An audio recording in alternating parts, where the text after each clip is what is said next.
तो आज के क्लास में हम लोग क्लास 12th का बिहार बोर्ड का विषय हिंदी 100 मार्क्स का काव्य खंड का चैप्टर 4 यानी पार्ट 4 का पार्ट 2 पढ़ेंगे। हर चैप्टर की तरह इसका भी आज हम लोग ऑब्जेक्टिव और सब्जेक्टिव पार्ट 2 में पढ़ने वाले हैं। पाठ का नाम है छप्पय, जिसके कवि का नाम है नाभादास। कवि का नाम क्या है जी? नाभादास। तो चलिए इसके ऑब्जेक्टिव क्वेश्चन को समझते हैं। पहला प्रश्न है, नाभादास के दीक्षा गुरु कौन है? कौन है जी? स्वामी अग्रदास या अग्र अली भी इनको कहते हैं। दूसरा प्रश्न है, भक्तमाल के रचयिता कौन है? नाभादास। बहुत सुंदर। तीसरा प्रश्न है, कबीरदास किस शाखा के कवि हैं? निर्गुण शाखा के। निर्गुण शाखा का अर्थ होता है ना, जो पूजा पाठ में विश्वास न करे, भगवान को मन से माने, उसको निर्गुण कहा जाता है। आगे है चौथा प्रश्नमाल, भक्तमाल किसकी कृति है? तो नाभादास की। पांचवा प्रश्न है, नाभादास किस काल के कवि थे? भक्ति काल के।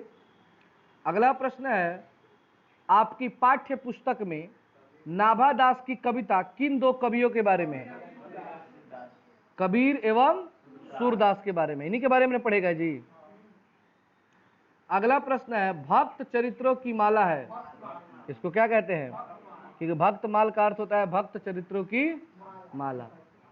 अगला प्रश्न है, सबके हित का वचन कौन कहता है?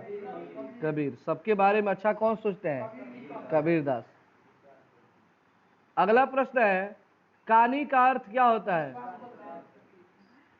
गजब तैयार किए हैं लेकिन आप लोग, इसीलिए कहते हैं पार्ट 1 आप लोग देख लीजिए, काफी अच्छे से आप लोग समझ गए हैं। नाभादास किसके शिष्य थे? स्वामी अग्रदास। छप्पय शीर्षक के रचयिता कौन है? नाभादास। नाभादास की कौन सी रचना है? तो इसमें होगा छप्पय। कौन होगा? छप्पय। 13 नंबर प्रश्न है, नाभादास किस धारा के कवि थे?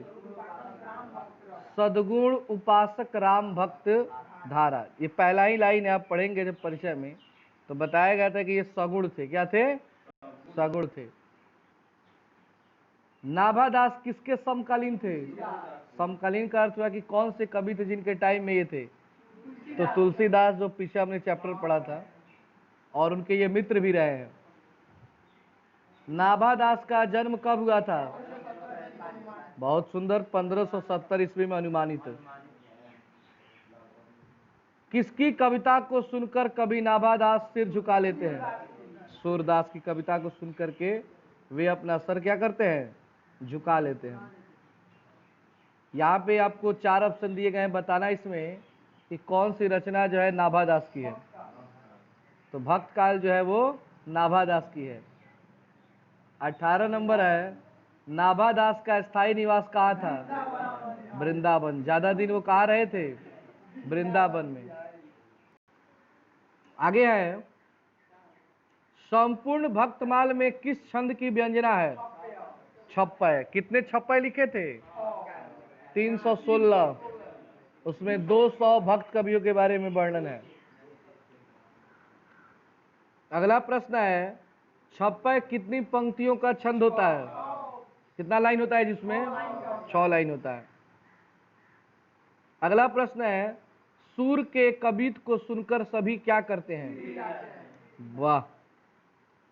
कब सुर कवित सुनी कौन कवि में कौन सा अलंकार है? कबीर किसमें भेद नहीं करते हैं? हिंदू और मुसलमान में कोई भेदभाव।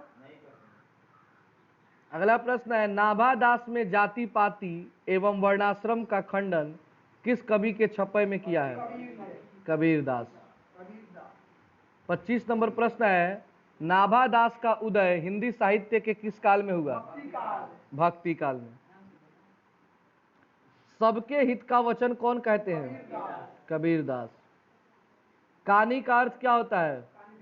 ये दोबारा प्रश्न है, इसको मत लिखिएगा आप लोग, ये भी दोबारा प्रश्न है और इसके बाद सभी दोबारा ही हैं, तो इसको नहीं लिखेंगे आप लोग।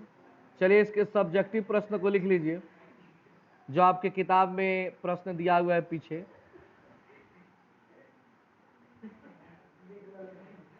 हम्म